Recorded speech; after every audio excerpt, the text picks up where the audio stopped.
भगवान परशुराम का जन्म किसी साधारण परिवार में नहीं हुआ था। उनके रक्त में तप था, उनके संस्कारों में ऋषियों की परंपरा थी और उनके भाग्य में युग परिवर्तन लिखा था। लेकिन इस महान कथा की शुरुआत उस महर्षि से होती है जिनके तेज से देवता भी प्रभावित थे, महर्षि भृगु। प्रातःकाल का समय था। सूर्य की स्वर्णिम किरणें महर्षि जमदग्नि के आश्रम पर पड़ रही थीं। यज्ञ कुंड से उठती सुगंधित धूप, वेद मंत्रों की मधुर ध्वनि और पक्षियों का कलरव पूरे वन को पवित्र बना रहा था। सभी शिष्य अपने अपने स्थान पर बैठ चुके थे। महर्षि जमदग्नि ने शांत दृष्टि से सभी को देखा। महर्षि जमदग्नि बोले, वत्सो, तुम में से अनेक यह जानना चाहते हो कि हमारे वंश को भृगुवंश क्यों कहा जाता है। किसी मनुष्य का भविष्य तभी उज्जवल होता है जब वह अपने पूर्वजों के आदर्शों को समझता है। आज मैं तुम्हें उसी दिव्य परंपरा की कथा सुनाऊंगा। सभी शिष्यों ने एक साथ कहा, गुरुदेव, हम सुनने के लिए उत्सुक हैं। महर्षि जमदग्नि ने अग्नि में आहुति दी। कुछ क्षण मौन रहने के बाद उन्होंने कहना आरंभ किया। सृष्टि के आदिकाल में ब्रह्मा जी के अनेक मानस पुत्रों में एक महान तपस्वी उत्पन्न हुए, महर्षि भृगु। वे केवल वेदों के झाता ही नहीं थे, बल्कि सत्य, तप, क्षमा और धर्म के जीवंत स्वरूप थे। एक शिष्य ने हाथ जोड़कर प्रश्न किया। शिष्य सुमंत बोले, गुरुदेव, क्या महर्षि भृगु ने भी कठोर तपस्या की थी? महर्षि जमदग्नि मुस्कुराकर बोले, वत्स, तपस्या ही उनका जीवन थी। उनके लिए तप कोई कर्म नहीं, बल्कि स्वभाव था। उन्होंने आगे कहा, उनके आश्रम में आने वाला प्रत्येक व्यक्ति जाति, कुल और धन से नहीं, बल्कि अपने आचरण से पहचाना जाता था। यही भृगुवंश की पहली मर्यादा बनी। सभी शिष्य ध्यान पूर्वक सुन रहे थे। महर्षि जमदग्नि कुछ क्षण रुके, फिर बोले, समय बीतता गया। महर्षि भृगु के वंश में अनेक तेजस्वी ऋषियों का जन्म हुआ। उन्हीं में आगे चलकर एक महान तपस्वी हुए, महर्षि ऋचिक। यह नाम सुनते ही कई शिष्य उत्सुक हो उठे। शिष्य देवव्रत ने पूछा, गुरुदेव, क्या वही महर्षि ऋचिक जो आपके पिताश्री थे? महर्षि जमदग्नि ने शांत स्वर में उत्तर दिया, हाँ वत्स, वही मेरे पूज्य पिता थे। सभी शिष्य श्रद्धा से झुक गए। महर्षि जमदग्नि की आंखों में अपने पिता के प्रति सम्मान स्पष्ट दिखाई दे रहा था। उन्होंने आगे कहना आरंभ किया, महर्षि ऋचिक अद्भुत तेज के धनी थे। वे जितने महान तपस्वी थे, उतने ही विनम्र भी। उनका मन सदैव ब्रह्म ज्ञान में स्थित रहता था। माता रेणुका भी कुछ दूरी पर खड़ी होकर यह कथा सुन रही थी। उनके मुख पर गर्व और श्रद्धा दोनों झलक रहे थे। महर्षि जमदग्नि आगे बोले, एक दिन मेरे पिताश्री ने संकल्प लिया कि अब समय आ गया है कि वे गृहस्थाश्रम में प्रवेश करें। परंतु उनके लिए विवाह केवल पारिवारिक जीवन नहीं था, वह भी धर्म की साधना का एक भाग था। शिष्य अत्यंत ध्यान से सुन रहे थे।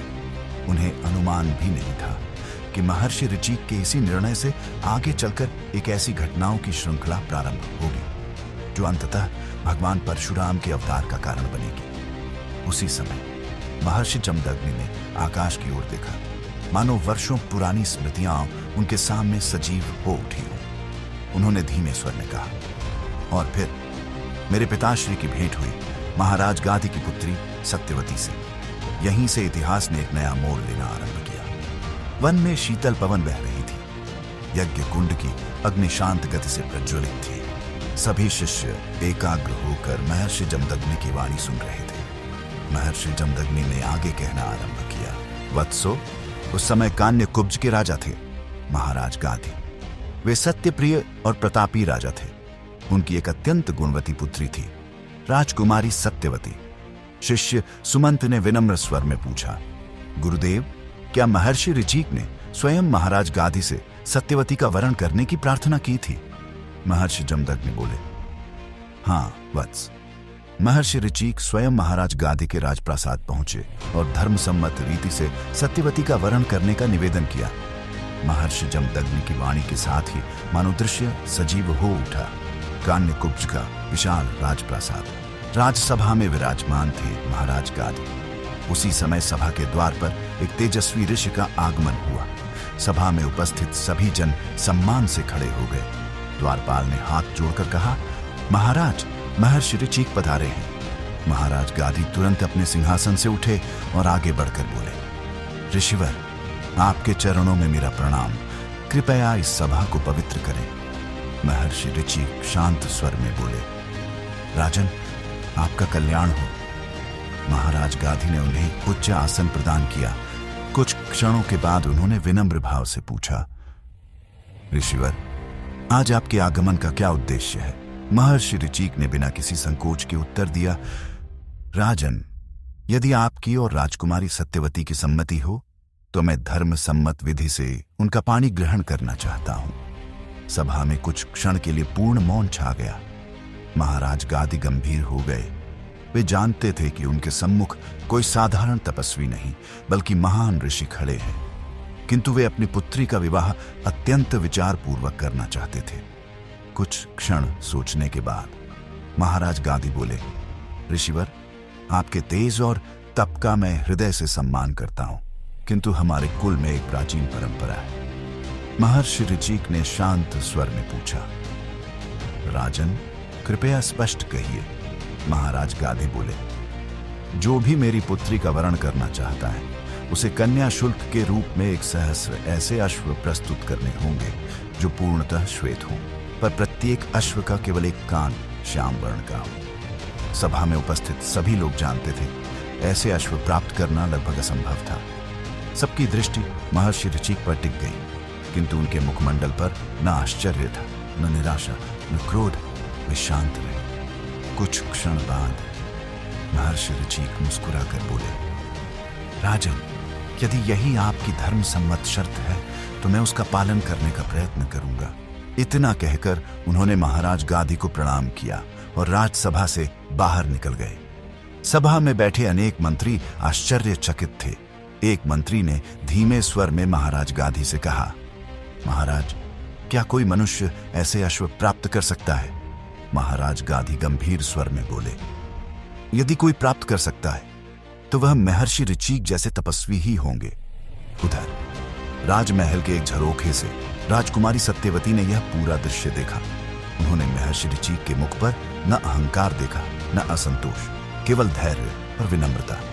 सत्यवती के मन में अनायास ही उस महान ऋषि के प्रति आदर जाग उठा, किंतु उन्हें यह ज्ञात नहीं था कि अब महर्षि ऋचिक उस दुर्लभ शर्त को पूर्ण करने के लिए किस देवता की शरण लेने वाले हैं, और वही निर्णय आगे चलकर भृगुवंश के इतिहास की दिशा बदल देगा। महर्षि जमदग्नि की वाणी सुनकर आश्रम में बैठे सभी शिष्य मंत्रमुग्ध थे। यज्ञ कुंड की अग्नि शांत गति से प्रज्वलित हो रही थी। कुछ क्षणों तक मौन छाया रहा। फिर शिष्य देवव्रत ने विनम्र स्वर में पूछा, गुरुदेव, क्या महाराज गादी ने यह शर्त इसलिए रखी थी कि महर्षि ऋचिक विवाह का विचार त्याग दे? महर्षि जमदग्नि शांत स्वर में बोले, वत्स, किसी के मन का निर्णय केवल ईश्वर ही जानते हैं, किंतु इतना अवश्य है कि वह शर्त अत्यंत दुर्लभ थी। सामान्य मनुष्य उसे पूरा नहीं कर सकता था। उन्होंने आगे कहना आरंभ किया, राजसभा से निकलने के बाद महर्षि ऋचिक सीधे किसी राजा या धनवान के पास नहीं गए। वे एकांत वन में पहुंचे। नदी के तट पर कुश बिछाकर आसन लगाया, नेत्र बंद किए और गहन तप में लीन हो गए। दिन बीत गए, रात्रियां बीत गईं, किंतु महर्षि ऋचिक का संकल्प अडिग रहा। उनका मन केवल ईश्वर में स्थित था। अंततः उनकी तपस्या से प्रसन्न होकर वरुण देव प्रकट हुए। दिव्य प्रकाश से चारों दिशाएं आलोकित हो उठी। महर्षि ऋचिक ने तुरंत उठकर दोनों हाथ जोड़ दिए। महर्षि ऋचिक बोले, देव, आपको मेरा प्रणाम। वरुण देव प्रसन्न होकर बोले, ऋषिवर ऋचिक, तुम्हारी तपस्या से मैं प्रसन्न हूं, वर मांगो। महर्षि ऋचिक ने विनम्र स्वर में कहा, देव, मैं महाराज गादी की शर्त पूर्ण करना चाहता हूं। मुझे 1 सहस्र श्वेत अश्व चाहिए, जिनमें प्रत्येक का एक कान श्याम वर्ण का हो।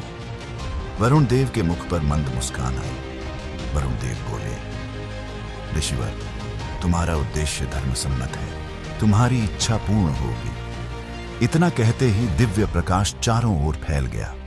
कुछ ही क्षणों में महर्षि ऋचिक के सम्मुख वैसे ही 1 सहस्र अश्व उपस्थित हो गए जैसा महाराज गादी ने कहा था। महर्षि ऋचिक ने श्रद्धापूर्वक वरुण देव को प्रणाम किया। महर्षि ऋचिक बोले, देव, आपका यह उपकार मैं कभी नहीं भूलूंगा। वरुण देव बोले, धर्म के मार्ग पर चलने वाले का साथ स्वयं देवता भी देते हैं, तुम्हारा कल्याण हो। यह कहकर वरुण देव अंतर्धान हो गए। महर्षि ऋचिक उन दिव्य अश्वों के साथ पुनः कान्यकुब्ज पहुंचे। राजमहल के बाहर एक सहस्र अश्वों को देखकर नगरवासी आश्चर्यचकित रह गए। समाचार तुरंत राजमहल पहुंचा। महाराज गाधी स्वयं बाहर आए। जब उन्होंने उन अश्वों को देखा तो कुछ क्षणों तक मौन रह गए। उन्होंने प्रत्येक अश्व का निरीक्षण कराया। सभी अश्व ठीक वैसे ही थे जैसा उन्होंने कहा था।